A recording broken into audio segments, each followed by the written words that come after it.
तो आइए दोस्तों, तो हम स्टार्ट करते हैं अपना breathing and exchangement of gases. Breathing and एक्सचेंजमेंट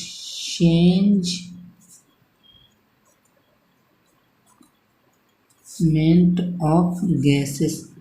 तो इसको हम कैसे करेंगे देखते हैं।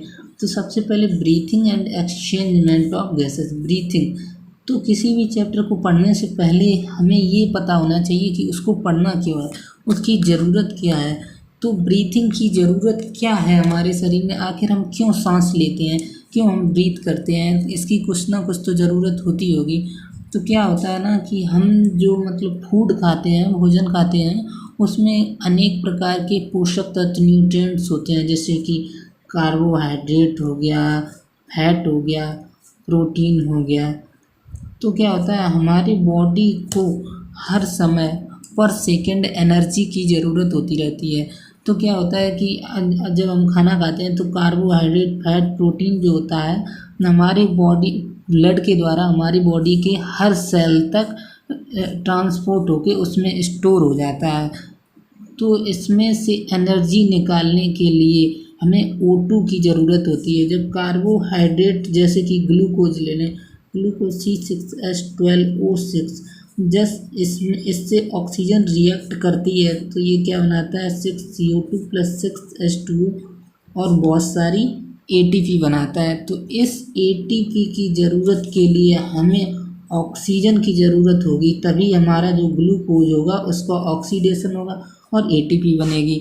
ATP हमारी बॉडी में स्टोर नहीं की जा सकती, इसीलिए हमें हर समय ATP की ज़रूरत होती रहती है और ATP की ज़रूरत के लिए हर समय ऑक्सीजन की ज़रूरत होती रहती है। तो इसीलिए ग्लूकोज यानी कि कार्बोहाइड्रेट और फैट और प्रोटीन के ऑक्सीडेशन के लिए हमें ऑक्सीजन की ज़रूरत होती है और जो हमें ATP देती है, जिससे हमारी बॉडी की नॉर्मल फंक्शन जो है वो चलता रहता है। तो हम जानते हैं कि हम पता करते हैं कि कैसे ऑक्सीजन का ट्रांसपोर्ट होता है, कैसे कार्बन डाइऑक्साइड का ट्रांसपोर्ट होता है। नॉर्मली क्या होता है कि जब हम नॉर्मली एक बेसिक मैकेनिज्म अगर हम देखें तो कि रेस्पिरेशन कैसे होता है, तो स्टार्ट करते हैं कि इसमें हमें O2 की ज़रूरत इसलिए होती है क्योंकि हमारी बॉडी को हर समय ATP की ज़रूरत होती रहती है बॉडी के नॉर्मल फंक्शन के लिए। तो हम ये पता करते हैं पहले इंस्पायरेशन होता क्या है, कि लंग में ऐसा क्या होता है कि हमारे लंग से जो ऑक्सीजन और कार्बन डाइऑक्साइड का है एक्सचेंजमेंट होता है। तो क्या होता है कि हमारी ये नेजल कैविटी यानी नोज है, नोज से स्टार्ट कर रहे हैं, ये ऐसे आएगी और ये हमारा माउथ है, ये हमारी नोज है यानी कि नेजल कैविटी। नोज में जो भी स्पेस होता है उसको कहते हैं नेजल कैविटी, और जो माउथ में स्पेस होता है इसको कहते हैं बक्कल कैविटी। तो क्या होता है, नेजल कैविटी इस तरह से आई, और यहाँ पर क्या होता है कि नेजल कैविटी आगे चल के किस में कंटिन्यू होता है, पहले फेरिंग्स में जाएगी, फिर फेरिंग्स से लैरिंग्स में और लैरिंग्स से ट्रैकिया में।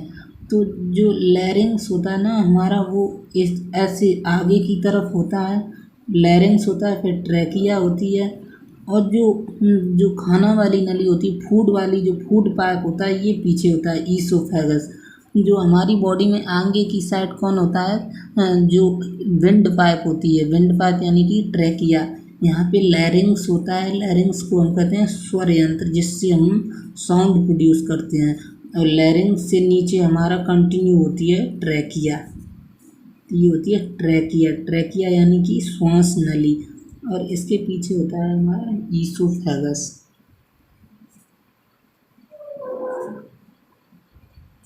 क्या होता है, ये ट्रैकिया आती है और T5 यानी कि 5th थोरैसिक वर्टिब्रा। ये क्या होता है कि ये थोरैसिक वर्टिब्रा का मतलब जो हमारी वर्टिब्रा होती है, रीढ़ की हड्डी होती है, इसको हम इस तरह से डिवाइड करते हैं C7 T12 L5 S1 C1, यानी कि 7 सर्वाइकल रीजन की हड्डी, सर्वाइकल यानी कि गर्दन रीजन में कितनी 7 हड्डी आएंगी। थोरैसिक, थोरैसिक मतलब सीने में, हमारी बच्च रीजन में, थोरैसिक रीजन में 12 रीढ़ की हड्डी आएंगी, वर्टिब्रा आएंगी। और लंबर रीजन में 5 वर्टिब्रा आएंगी, सैक्रल रीजन में 1 वर्टिब्रा आएगी। और क्या कॉक्सिक्स यानी कि बिल्कुल लास्ट जो पूंछ होती है रीढ़ की हड्डी की, उसमें 1 वर्टिब्रा होगी। जो 5वीं वर्टिब्रा रीढ़ की हड्डी होगी, 5वीं जो थोरैसिक सीने के लेवल पे, थोरैक्स के लेवल पे जो 5वीं वर्टिब्रा होगी, वहाँ पे क्या होगा, ट्रैकिया 2 पार्ट में डिवाइड हो जाती है। इसको कहते हैं प्राइमरी ब्रोंकस। Primary bronchus. अब प्राइमरी ब्रोंकस क्या होता है कि ये आगे चल के बार बार सेकेंडरी ब्रोंकस, टर्सरी ब्रोंकस, फिर प्राइमरी ब्रोंकियोल, सेकेंडरी ब्रोंकियोल और टर्सरी ब्रोंकियोल तक डिवाइड होता है। टर्सरी ब्रोंकियोल टर्स। अब क्या होता है कि इनमें क्या होता है कि ये लंग में क्या होता है कि जो लंग की जो छोटी यूनिट होती है वो एल्वियोलाई होती है। जैसे हमारी बॉडी की छोटी यूनिट क्या होती है, सेल होती है। तो लंग की जो फंक्शनल और स्ट्रक्चरल जो छोटी से छोटी यूनिट होती है वो एल्वियोलाई होती है। एल्वियोलाई में क्या होता है कि गैस का डिफ्यूजन हो जाता है। एल्वियोलाई इस तरह से पैकेट गेंद के बॉल के टाइप की होती है, छोटी सी। तो क्या इसमें गैस का डिफ्यूजन होता है। ये एल्वियोलाई कहाँ से स्टार्ट हो जाती है, ये एल्वियोलाई टर्सरी ब्रोंकियोल से स्टार्ट हो जाती हैं। और टर्सरी ब्रोंकियोल में ही अपनी गैस का डिफ्यूजन होता है। तो जो टर्सरी ब्रोंकियोल है, यहाँ से अपनी गैस का डिफ्यूजन स्टार्ट हो जाता है ब्लड में। इसीलिए टर्सरी ब्रोंकियोल को हम रेस्पायरेटरी ब्रोंकियोल भी कहते हैं। Respiratory bronchiole. अब क्या होता है कि हमारे जो जोन है पूरी, जो हम कहाँ से ब्रीथ स्टार्ट करते हैं, नेजल कैविटी से स्टार्ट करते हैं और हमारे लंग तक एयर आती है, लंग तक एयर आएगी। अब लंग में क्या है कि इसको हम 2 जोन में बांट सकते हैं। एक तो वो जोन जो एयर को लंग तक लेके, रेस्पायरेटरी जोन यानी कि जहाँ पर ऑक्सीजन डिफ्यूज होती है वहाँ तक लेके आता है। और एक वो जोन जो ऑक्सीजन को ब्लड में डिफ्यूज कराता है। तो एक जोन हो गया, जो पहला जोन जो लेकर आता है उसको कहते हैं कंडक्टिंग जोन। तो इसमें 2 जोन हम बांट सकते हैं। एक बांट सकते हैं कंडक्टिंग जोन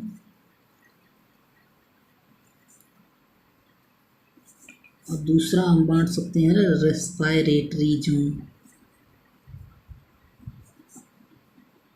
देखो कंडक्टिंग जोन कंडक्टिंग जोन वो होता है जो केवल एयर का ट्रांसपोर्ट करता है, मतलब कि वो ऑक्सीजन का डिफ्यूजन नहीं करवाता है, ऑक्सीजन कार्बन डाइऑक्साइड का डिफ्यूजन नहीं करवाता है। तो कहाँ से कंडक्टिंग जोन स्टार्ट हो रहा है, नेजल कैविटी से हमारी एयर आ रही है यहाँ पे trachea, primary bronchus, secondary bronchus, tertiary bronchus और प्राइमरी ब्रोंकियोल और सेकेंडरी ब्रोंकियोल तक। सेकेंडरी ब्रोंकियोल तक एयर का डिफ्यूजन नहीं होता है, डिफ्यूजन टर्सरी ब्रोंकियोल से स्टार्ट होता है।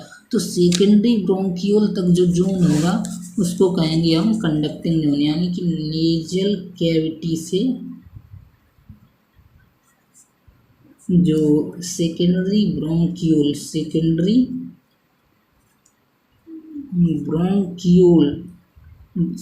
ब्रोंकियोल्स तक की जो पाथ होगा उसको कहेंगे कंडक्टिंग जोन। और रेस्पायरेटरी जोन जो होता है वो टर्सरी ब्रोंकियोल से स्टार्ट होता है, टर्सरी ब्रोंकियोल से स्टार्ट होता है।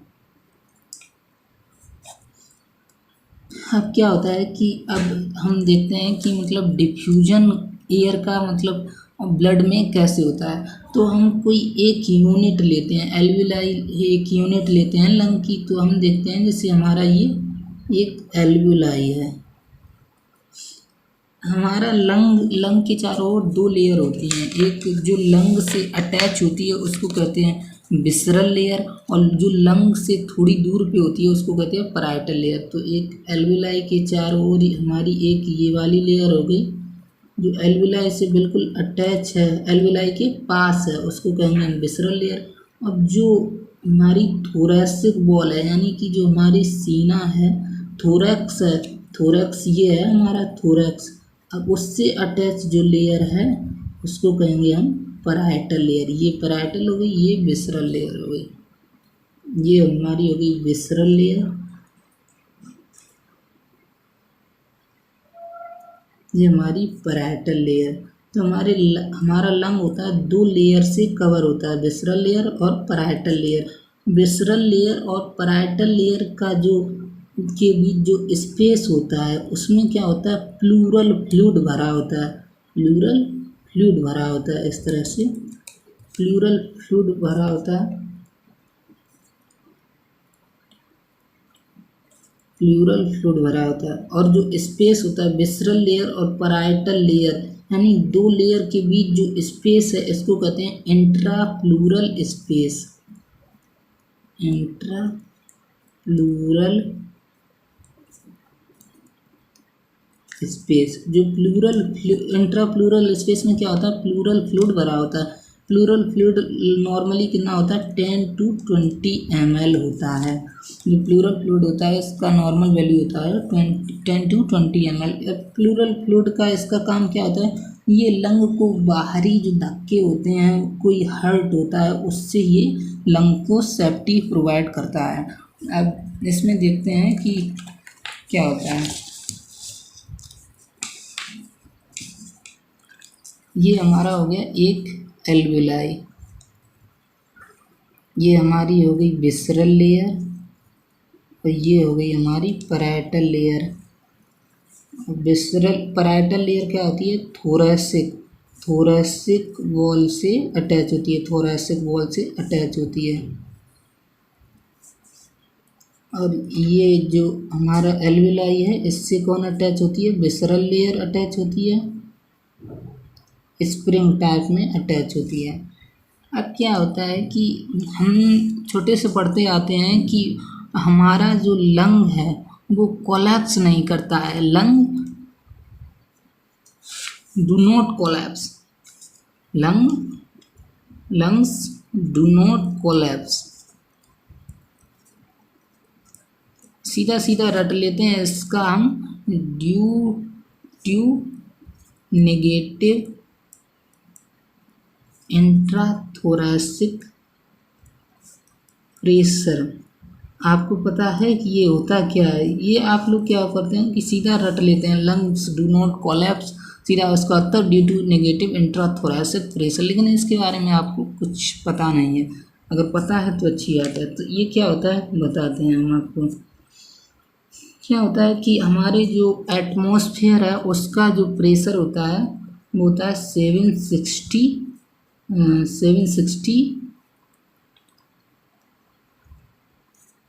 Millimetre of mercury. जो एटमॉस्फेयर है, एटमॉस्फेयर का जो प्रेशर है, एटमॉस्फेरिक प्रेशर होता है 760 मिलीमीटर ऑफ मरकरी। अब क्या होता है कि जो हमारी एल्वेलाई है ये तो डायरेक्ट नेजल कैविटी से होते हुए डायरेक्ट हमारे एयर के कांटेक्ट में है। जो डायरेक्ट मतलब कि डायरेक्ट अगर कांटेक्ट में होते हैं तो उनका प्रेशर वही होता है, फिजिक्स में ये पढ़ा होगा। तो इस हमारे एल्वेलाई के अंदर का भी प्रेशर कितना होगा, 760 मिलीमीटर ऑफ मरकरी। अब क्या होता है कि हम नॉर्मल हमें एक कंसेप्ट पता होना चाहिए, प्रेशर और वॉल्यूम के बीच में रिलेशन। यानी कि जहाँ पर वॉल्यूम बढ़ेगा वहाँ पर प्रेशर कम होगा। कैसे, जैसे कि एक ये कमरा है, इसमें प्रेशर P है और इसका वॉल्यूम इतना है, वॉल्यूम मतलब कितनी जगह घेर रहा है। अगर मान लीजिए यही कमरा अगर बड़ा कर दिया जाए तो इसका प्रेशर कम नहीं हो जाएगा। यानी कि कमरा बड़ा के मतलब क्या हो गया कि वॉल्यूम इसका बढ़ा दिया, यानी वॉल्यूम कम करने पर प्रेशर घटता है। यानी प्रेशर और वॉल्यूम इन्वर्सली रिलेटेड होता है। ये आपने बॉयल्स लॉ में भी पढ़ा होगा, PV इक्वल्स कांस्टेंट। यानी प्रेशर और वॉल्यूम इन्वर्सली रिलेटेड होता है। जहाँ पर प्रेशर बढ़ेगा वहाँ पर वॉल्यूम डिक्रीज हो जाएगा।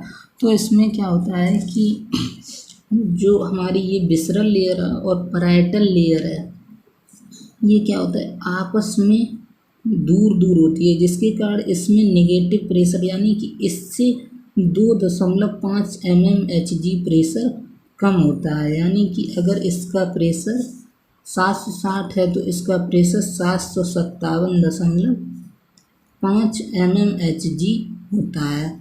अब हमें ये एक और कंसेप्ट यहाँ पर फिजिक्स का पता होना चाहिए कि जैसे हमारी ये बॉल है, कोई दीवार है, यहाँ से मान लीजिए 5 mmHg प्रेशर लग रहा है और यहाँ से मान लीजिए 10 mmHg प्रेशर लग रहा है, तो हम फोर्स निकालते थे। तो फोर्स कैसे, तो हमें जो वो होगा फोर्स लगेगा, वो किधर लगेगा, high pressure to low pressure, यानी हमारा फोर्स इधर की तरफ लगेगा, यानी दीवार को इस तरफ 5 mmHg की तरफ जो है वो फोर्स लगेगा। इसी तरह से यानी कि इसका कंसेप्ट का मतलब क्या है, जो फोर्स होता है high pressure to low pressure की तरफ लगता है, high pressure to low pressure की तरफ लगता है। अगर हमारा यहाँ पर 760 mmHg प्रेशर है और यहाँ पर हमारा थोड़ा कम है, 757.5 mmHg है, तो प्रेशर हमारा ये लो हुआ, ये हाई हुआ। तो इस एल्वियोलाई में हमेशा बाहर की तरफ एक प्रेशर लगता रहता है। इसी प्रेशर के कारण हमारे एल्वियोलाई कोलैप्स नहीं करते हैं। जो इसमें होता है, इस एल्वियोलाई का प्रेशर हाई होता है, इसका प्रेशर थोड़ा कम होता है। तो प्रेशर डिफरेंस होने के कारण जो हमारा फोर्स होता है high pressure to low pressure लगता है। तो हमेशा एल्वियोलाई के अंदर से बाहर की तरफ एक फोर्स लगता रहता है, जिसके कारण ये हमारे एल्वियोलाई हैं कोलैप्स नहीं करते हैं। और जो नेगेटिव इंट्राथोरेसिक प्रेशर होता है वो इसकी हम बात करते रहते हैं, जो 2 लेयर के बीच में होता है, ये थोड़ा कम होता है इससे, इसीलिए नेगेटिव नहीं होता है, लेकिन इसके कंपैरिजन में ये कम होता है। यानी कि नेगेटिव तो ये है ही नहीं, ये 757.5 है, ये 760 है, लेकिन इसके कंपैरिजन में ये -2.5 mmHg कम होता है।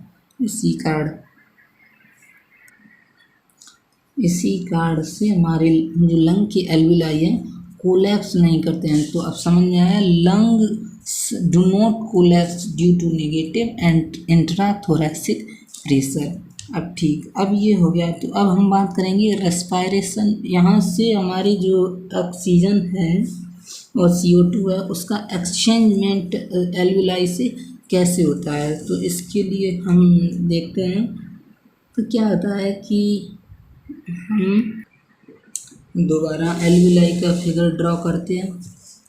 तो ये हमारी क्या है, एल्वियोलाई है। एल्वियोलाई से जो अटैच्ड लेयर है वो कौन सी थी, विसरल लेयर। और एल्वियोलाई से दूर जो लेयर है वो कौन सी है, पैराइटल लेयर। विसरल लेयर इससे अटैच, और पैराइटल लेयर किससे अटैच होती है, हमारी थोरैसिक वॉल होती है उससे अटैच होती है।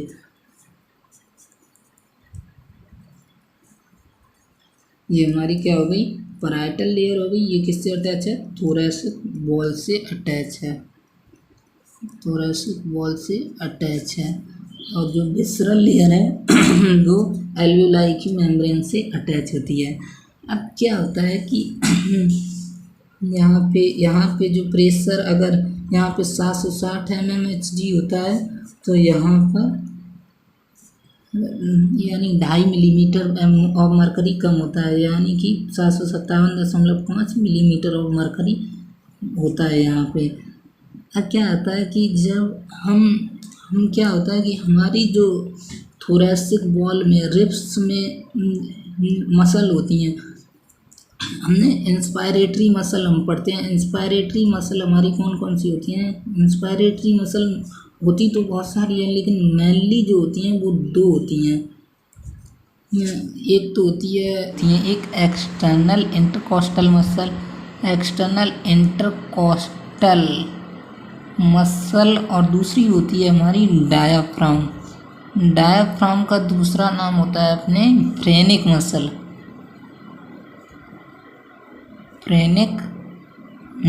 है। तो एक्सटर्नल इंटरकोस्टल मतलब 2 रिब्स के बीच में जो मसल पाई जाती हैं उसको कहते हैं एक्सटर्नल इंटरकोस्टल मसल, और एक होती है डायाफ्राम जो डोम शेप होती है।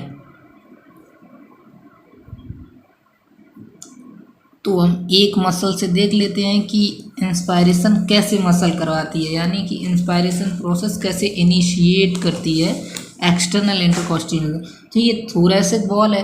थोरैसिक वॉल में क्या होता है कि हमारी रिब्स होती हैं, और रिब्स में क्या होता है कि ये एक्सटर्नल इंटरकॉस्टल मसल अटैच होती हैं। तो जब एक्सटर्नल इंटरकॉस्टल मसल कॉन्ट्रैक्ट करती हैं तो इस जो पैराइटल लेयर है ये इसको बाहर की तरफ खींचती हैं। अब बाहर की तरफ जैसे ही खींचेंगी तो मान लीजिए ये पहले यहाँ पे थी, तो ये मान लीजिए अब बाद में ये यहाँ पे आ गई है। तो ये मान लीजिए इस पेन से, रेड पेन से दिखा, ये मान लीजिए यहाँ पे आ गई है। तो क्या हुआ कि ये जो इंटरप्लूरल स्पेस था, इंटरप्लूरल स्पेस था ये बढ़ गया, और जैसे ही इंटरप्लूरल स्पेस बढ़ेगा इसका जो प्रेशर होगा, स्पेस का मतलब वॉल्यूम इसका बढ़ गया तो प्रेशर और डिक्रीज हो जाएगा। तो जब ये 757.5 mmHg था तो अब ये उससे और कम हो जाएगा। जब ये उससे और कम होगा, कितना होगा, यानी कि पहले 2.5 mmHg कम था 760 से, अब 6 mmHg कम हो जाएगा। तो अब हो जाएगा ये 754 mmHg। तो 754 mmHg जैसे ही होगा तो इसके और इसके बीच प्रेशर डिफरेंस है वो बढ़ जाएगा, और जैसे ही प्रेशर डिफरेंस ज़्यादा होगा तो ज़्यादा फोर्स लगने लगेगा। तो एल्वेओलाई की जो ये वॉल है तो ज़्यादा फोर्स के कारण ऐसे हो जाएगी। अब क्या होगा कि एल्वेओलाई के अंदर अगर हम देखें तो एल्वेओलाई का वॉल्यूम बढ़ गया, एल्वेओलाई का वॉल्यूम बढ़ गया ना, पहले यहाँ तक था तो अब यहाँ तक। जैसे ही एल्वेओलाई का वॉल्यूम बढ़ा तो एल्वेओलाई के अंदर जो प्रेशर था वो डिक्रीज हो जाएगा। जैसे ही प्रेशर डिक्रीज होगा ये -1 mmHg हो जाएगा, यानी कि 759 mmHg। जैसे ही एल्वेओलाई के अंदर प्रेशर डिक्रीज हुआ, एटमॉस्फेयर का प्रेशर है 760 mmHg, तो जो एयर है हमारे बाहर से अंदर की तरफ high pressure to low pressure enter कर जाएगी। इस तरह से हमारा इंस्पायरेशन होगा। ये एयर तब तक एंटर करती रहेगी जब तक कि ये अंदर का प्रेशर 759 से 760 नहीं हो जाता है। तो इस प्रकार से इंस्पायरेशन हमारा कंप्लीट होता है। जब ये मसल रिलैक्स करेंगी तो ये अपनी पोजीशन पर मसल आएगी, यहाँ का जो प्रेशर है वो थोड़ा बढ़ेगा तो ये इस पर थोड़ा अंदर की तरफ फोर्स लगाएगा तो ये कॉन्ट्रैक्ट होंगी। ये एल्वेओलाई है कॉन्ट्रैक्ट होगी, अपनी पोजीशन पे जाएगी, और एयर है फिर बाहर निकलेगी। इस तरह से अपना एक्सपायरेशन का कॉन्सेप्ट हुआ। अब हम बात कर लेते हैं, हमने जो 2 जोन की बात की थी, 2 जोन की बात करी थी, एक कंडक्टिंग जोन था, एक अपना रेस्पिरेटरी जोन था। कंडक्टिंग जोन कहाँ से, nasal cavity to secondary bronchiole तक था। तो इसमें क्या कंडक्टिंग जोन का फंक्शन क्या होता है, कंडक्टिंग जोन क्या करता है, नेजल कैविटी से सेकेंडरी ब्रोंकियोल तक हमारा एयर लेके आता है। तो ये क्या करता है जो एयर होती है इसको बॉडी टेम्परेचर पे लाता है, उसमें से जो डस्ट पार्टिकल हैं उनको रिमूव करता है, उसमें से जो भी मतलब कि जो भी हानिकारक हार्मफुल सब्सटेंस होते हैं उनको रिमूव करता है। तो ये अपना कंडक्टिंग जोन का फंक्शन हो गया। और रेस्पिरेटरी जोन का फंक्शन होता है डिफ्यूजन ऑफ गैसेस, यानी कि एक्सचेंजमेंट ऑफ गैस का काम करवाता है, डिफ्यूजन ऑफ गैसेस। तो ये हमारा हो गया रेस्पिरेटरी जोन का फंक्शन। अब पता करते हैं कि O2 और CO2 का ट्रांसपोर्ट हमारे बॉडी टिश्यू तक कैसे होता है। जैसे हमारे लंग से मान लीजिए फिंगर तक आना है ऑक्सीजन, फिंगर की टिप तक ऑक्सीजन आना है तो कैसे आएगा, फिंगर की टिप से जो CO2 बनेगा वो लंग तक कैसे पहुंचेगा, इसके बारे में हम जानते हैं अभी। तो क्या स्टार्ट करते हैं, O2 एंड CO2 ट्रांसपोर्ट है। O2 एंड CO2 ट्रांसपोर्ट क्या होता है कि जो हमारी ऑक्सीजन क्या सॉरी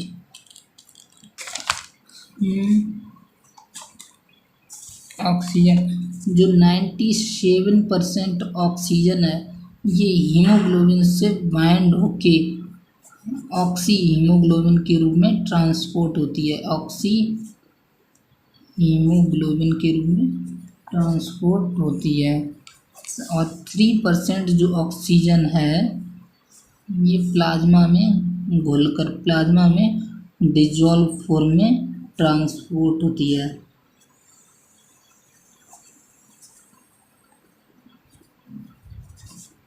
और CO2 जो टिश्यू तक बनता है CO2, ये क्या होता है कि 70% CO2 है बाइकार्बोनेट के रूप में ट्रांसपोर्ट होता है। और जो 23% CO2 है ये RBC के हीमोग्लोबिन से बाउंड होके कार्ब एमिनो हीमोग्लोबिन के रूप में ट्रांसपोर्ट होता है। कार्ब एमिनो यानी HbCO2, हीमोग्लोबिन से कार्बन डाइऑक्साइड बाउंड हो जाएगा तो कार्ब एमिनो हीमोग्लोबिन। इसके बारे में अभी डिटेल से सभी के बारे में बता रहे हैं, कार्ब एमिनो हीमोग्लोबिन। अब क्या होता है, अब 7% बची है, ये 7% प्लाज्मा में डिजॉल्व फॉर्म में ट्रांसपोर्ट होगी, प्लाज्मा में डिजॉल्व फॉर्म में।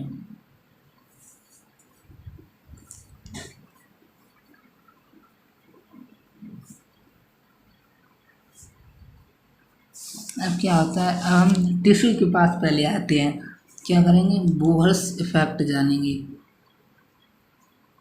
बोहर्स इफेक्ट क्या होता है, बोहर्स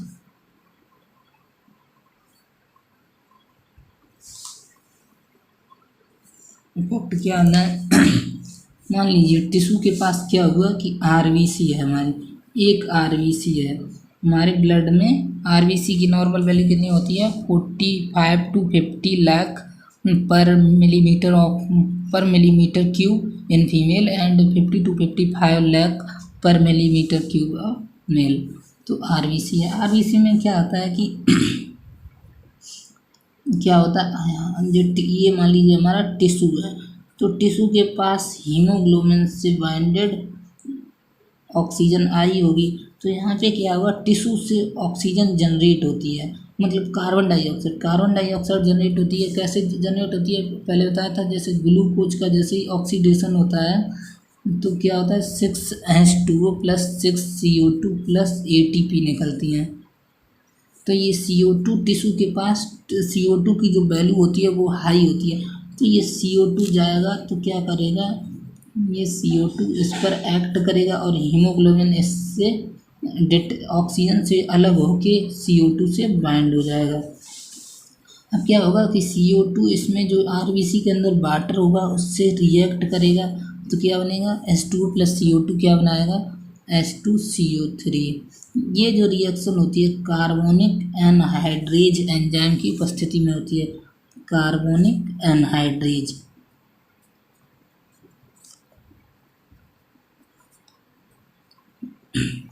अब H2CO3 जो बन गया है, अब ये टूटेगा तो कैसा टूटेगा, H पॉजिटिव + HCO3 1 नेगेटिव। अभी HCO3 1 नेगेटिव क्या करता है, यहाँ से RBC के अंदर से बाहर चला जाता है और मेम्ब्रेन जो एक माइनस चार्ज का लॉस हुआ, तो इस चार्ज को लॉस करने के लिए बाहर से जो Cl नेगेटिव आयन है, क्लोराइड आयन है, वो अंदर की तरफ शिफ्ट होता है। तो इसी जो यहाँ पे ये जो रिएक्शन हो रही है, मतलब कि ये इंसिडेंस हो रहा है, Cl नेगेटिव अंदर जा रहा है, इसी को कहते हैं क्लोराइड शिफ्ट या हैम्बर्गर फिनोमिना।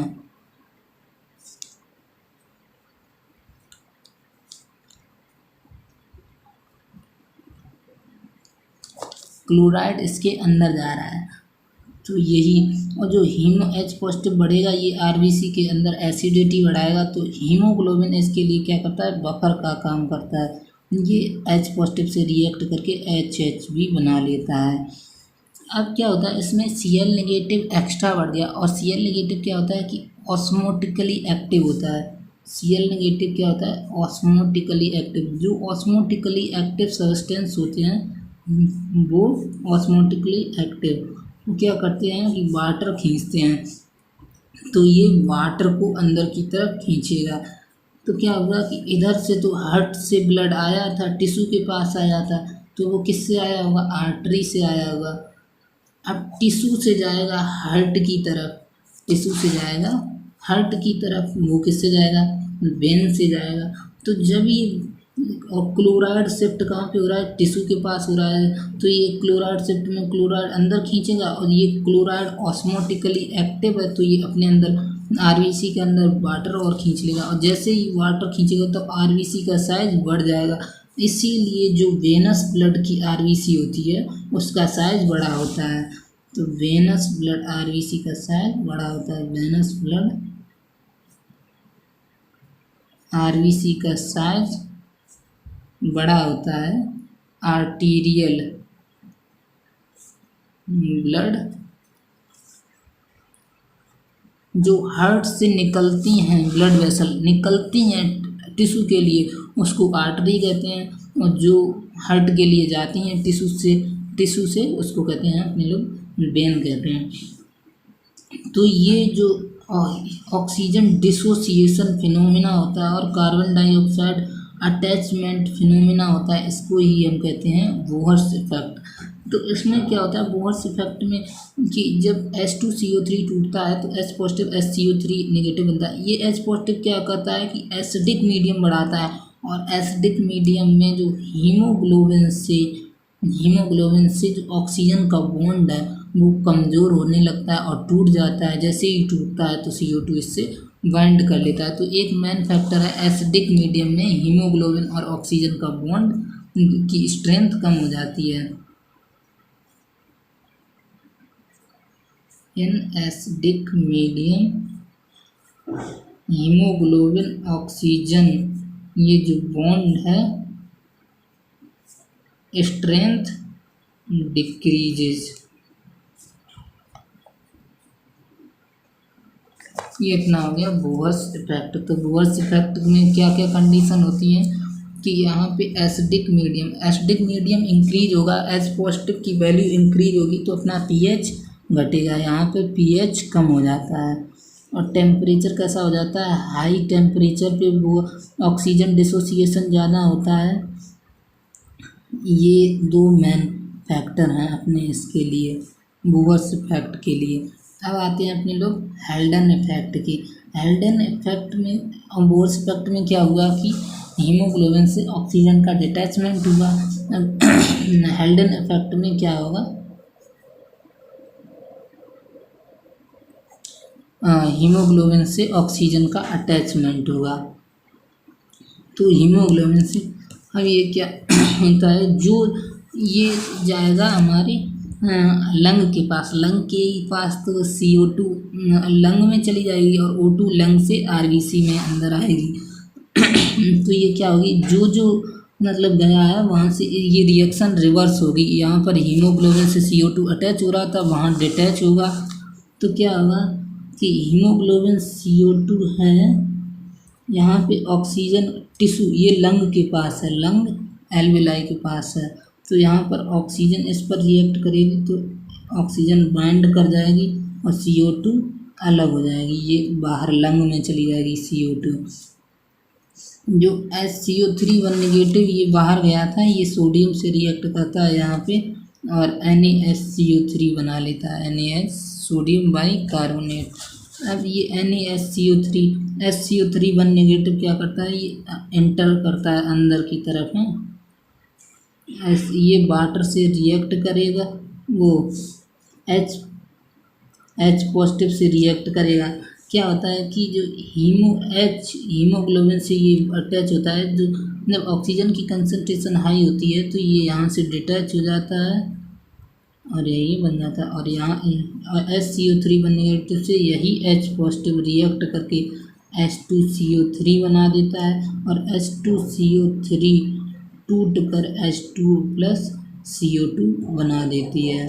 तो यही हेल्डन इफेक्ट में होता है। हेल्डन इफेक्ट कहाँ पे होता है, लंग के पास होता है, जहाँ पे ऑक्सीजन की जो वैल्यू होती है वो ज़्यादा होती है, यानी कि ऑक्सीजन का जो पार्शियल प्रेशर होता है वो ज़्यादा होता है, टेम्परेचर कम होता है और pH इंक्रीज होती है। ऐसी जगह पे हेल्डन इफेक्ट होता है। इसको हम कर्व से देखेंगे तो कर्व है हमारा तो इसमें इसमें इस वाले को वाई एक्सिस है, ये एक्स एक्सिस है। एक्स एक्सिस में क्या हम दिखा रहे हैं, ऑक्सीजन के पार्शियल प्रेशर को दिखा रहे हैं, और वाई एक्सिस पे हीमोग्लोबिन से ऑक्सीजन की सैचुरेशन दिखा रहे हैं, परसेंटेज सैचुरेशन, यानी कितना सैचुरेट हो गया, कितने पार्शियल प्रेशर पे हीमोग्लोबिन कितने परसेंट सैचुरेट है।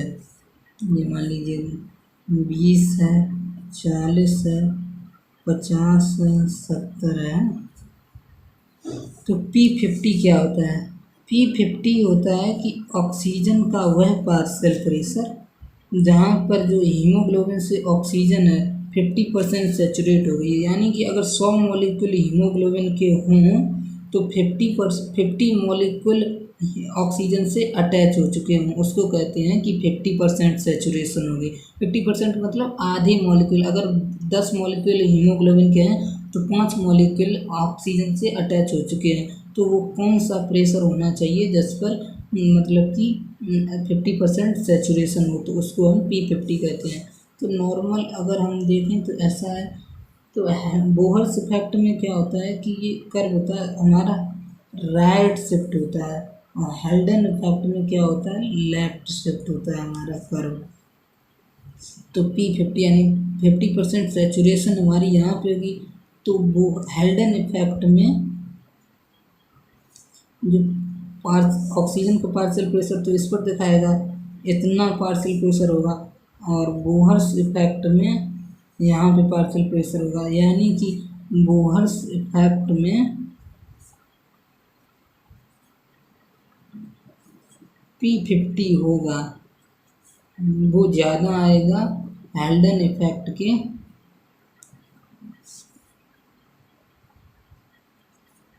P50 से। तो यही हमारा बोहर और हेल्डन इफेक्ट था। बोहर्स, ये हेल्डन इफेक्ट है और ये हमारा बोहर्स इफेक्ट है। ये राइट की तरफ है, ये लेफ्ट की तरफ है। तो बोहर्स इफेक्ट हमारा राइट शिफ्ट होता है, ये हेल्डन हमारा लेफ्ट शिफ्ट होता है। तो यही हमारा था टॉपिक। आज के लिए इतना ही रखते हैं, अगले लेक्चर में इसका और डिटेल में इसके आगे का करवाएंगे। Okay, thank you.